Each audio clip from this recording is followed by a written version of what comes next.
ప్రజల ప్రాణాలతో చెలగాటమాడుతున్నటువంటి స్నేహ చికెన్ పరిశ్రమపై చర్యలు తీసుకోవాలని నేడు మానవ హక్కుల కమిషన్లో పిటిషన్ దాఖలు చేశాం. వనపర్తి జిల్లా పెద్దమందడి మండలం వెల్టూరు గ్రామ శివారులో స్నేహ చికెన్ పరిశ్రమ ఏర్పాటు చేసుకున్నారు. మరి ఏర్పాటు చేసి ఇప్పుడు అది పెద్దగా విస్తరించుకున్నారు, సంతోషం. కానీ అదే క్రమంలో ఈరోజు ప్రజలను మాత్రం తీవ్ర ఇబ్బందులు ఈరోజు గురి చేస్తూ ఉన్నది. మరి దాదాపు చికెన్ పరిశ్రమ కానుకొని ఉన్నటువంటి వెల్టూరు గ్రామ శివారులో సర్వే నెంబరు 22/1లో ఎకరా 25 గుంటలు కూడా ఈరోజు కబ్జా చేసుకున్న పరిస్థితి చూసాం. దీని స్వయంగా గత ప్రభుత్వంలో ఎన్నో ఫిర్యాదు చేసినా పట్టించుకోలే. కానీ ఇప్పుడు కాంగ్రెస్ ప్రభుత్వం అధికారులకు వచ్చిన వెంటనే గ్రామస్తులు వనపర్తి ఎమ్మెల్యే గారి దృష్టికి తీసుకెళ్తే ఆయన వెంటనే రెవెన్యూ అధికారులను ఆదేశిస్తే విచారణ చేయమని ఆ ఎంఆర్ఓ రిపోర్టు కూడా తయారు చేసిండు ఆక్రమించిరని. రెండోది, అక్కడికి కానాయపల్లి శంఖసముద్రం నుంచి నీళ్ళు తీసుకెళ్తుంది పరిశ్రమ. ఎప్పుడు తీసుకెళ్ళాల నీళ్ళంటే ఏదైనా ఒక చెరువులో కానీ ప్రాజెక్టులో కానీ రిజర్వాయర్లో కానీ నీళ్ళు సఫిషియెంట్ ఉన్నప్పుడు పరిశ్రమకు నీళ్ళు తీసుకెళ్ళాలి. కానీ వాళ్లకు గవర్నమెంట్తో అగ్రిమెంట్ కూడా 2023 సెప్టెంబర్లో అయిపోయింది. నిబంధనల ప్రకారము అగ్రిమెంట్ అయిపోయిన తర్వాత కూడా అక్కడ ఆల్రెడీ ఇప్పుడు క్రాప్ హాలిడే నడుస్తూ ఉంది. రైతులకు కూడా నీళ్ళు లేవు, తాగునీటికి నీళ్ళు లేవు. అయినా కూడా అక్రమంగా దౌర్జన్యంగా అక్కడ నీటిని కూడా తీసుకెళ్తా ఉంది పరిశ్రమకు.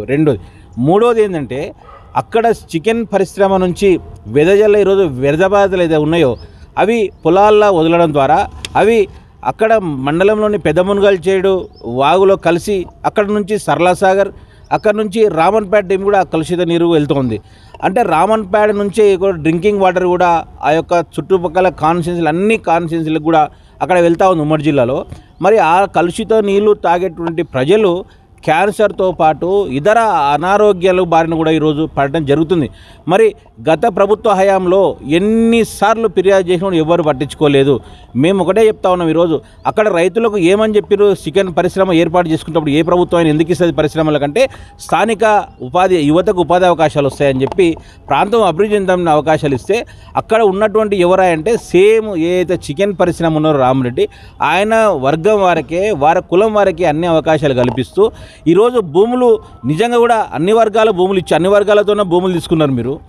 మీరు అక్కడ నుంచి వచ్చే ఉత్పత్తి చికెన్ అందరికీ అమ్ముకుంటారు. కానీ మీ దాంట్లో ఉపాధి అవకాశాలు మాత్రం మీ వర్గం వారికి ఇస్తే ఈరోజు బడుగు బలహీన వర్గాలు కానీ పేద వర్గాలు కానీ ఈరోజు వాళ్ళ పరిస్థితి ఏందో ఒకసారి అర్థం చేసుకోవాలి ప్రభుత్వం కూడా.